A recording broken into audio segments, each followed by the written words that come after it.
लड़ाई हिंदू मुस्लिम तो हम बना ही नहीं रहे हैं।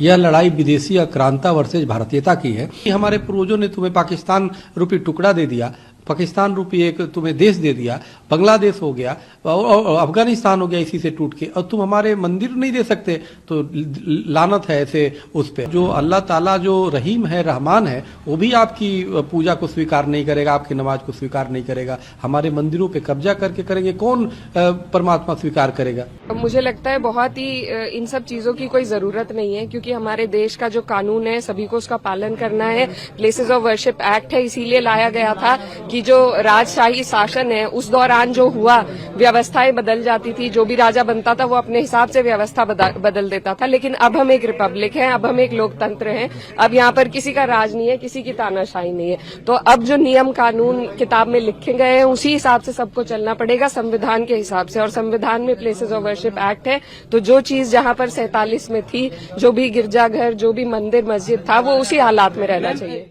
इकरा हसन जी जो भी हैं नेता समाजवादी पार्टी के, उनको ये समझना चाहिए कि जो सर्वे हो रहा है वो माननीय कोर्ट के आदेश के बाद ही हो रहा है। उनको हिंदू पक्षकारों को या हिंदुओं को जो या हिंदू संगठनों को जो नसीहत दे रही हैं कि वो संविधान को क्यों नहीं मान रहे हैं, तो भाई संविधान को मान रहे तभी तो कोर्ट में जा रहे हैं। उनको तो बल्कि जो ईटा पत्थर चला रहे हैं जो सर्वे टीम पे, उनको समझाना चाहिए।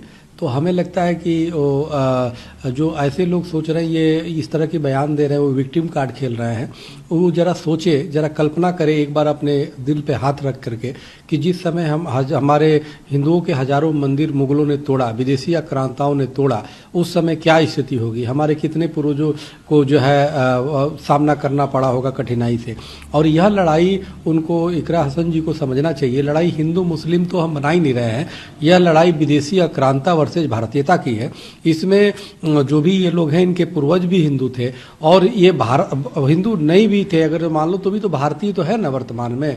तो ये विदेशी आक्रांताओं का साथ क्यों दे रहे हैं। और वर्तमान में जो सर्वे टीम को, यानी कोर्ट के आदेश को नहीं मानता, सर्वे टीम पे जो पत्थरबाजी करता है, वो कहीं ना कहीं वो विदेशी लुटेरों को, विदेशी आक्रांताओं को महिमा मंडित कर रहा है, जो गलत है, दुर्भाग्यपूर्ण है। हमें लगता है कि उनको औरंगजेब का साथ छोड़ना चाहिए, मुगलों का साथ छोड़ना चाहिए, और भारतीयता का साथ देना चाहिए, कानून का साथ देना चाहिए, और जो सर्वे या जो कोर्ट कह रहा है उसको बात को मानना चाहिए। तो स्वामी जी, सवाल ये हो कि जब सर्वे टीम जाती है, पथराव हुए, सारी चीजें हुई, लेकिन जहाँ पर मस्जिद है वहीं पर मंदिर क्यों चाहिए?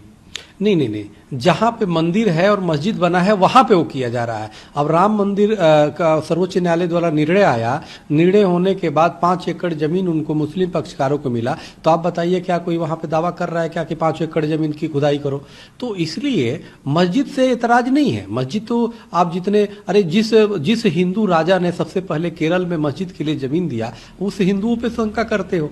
आज जिस हिंदुस्तान में, यानी पाकिस्तान में टुकड़े होने के बाद भी मुसलमानों ने ले लिया, उसके बाद भी इस हिंदुस्तान में लाखों मस्जिदें हैं, और उस लाखों मस्जिदों में तुम हमारे हिंदुओं की जो मंदिर जहां पे है वो नहीं दे सकते? इतना भी बड़ा दिल नहीं कर सकते? एक हिंदुस्तान के जो, यही हमारे पूर्वजों ने तुम्हें पाकिस्तान रूपी टुकड़ा दे दिया, पाकिस्तान रूपी एक तुम्हें देश दे दिया, बांग्लादेश हो गया और अफगानिस्तान हो गया इसी से टूट के, और तुम हमारे मंदिर नहीं दे सकते। तो लानत है ऐसे उस पे। हमें लगता है जो अल्लाह ताला जो रहीम है, रहमान है, वो भी आपकी पूजा को स्वीकार नहीं करेगा, आपकी नमाज को स्वीकार नहीं करेगा। हमारे मंदिरों पे कब्जा करके करेंगे, कौन परमात्मा स्वीकार करेगा? परमात्मा तो दयालु है, कृपालु है, न्याय सम्मत है।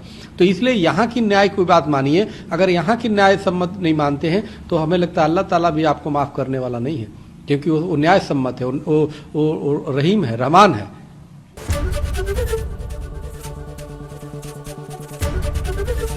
एबीपी गंगा, खबर आपकी, जुबान आपकी।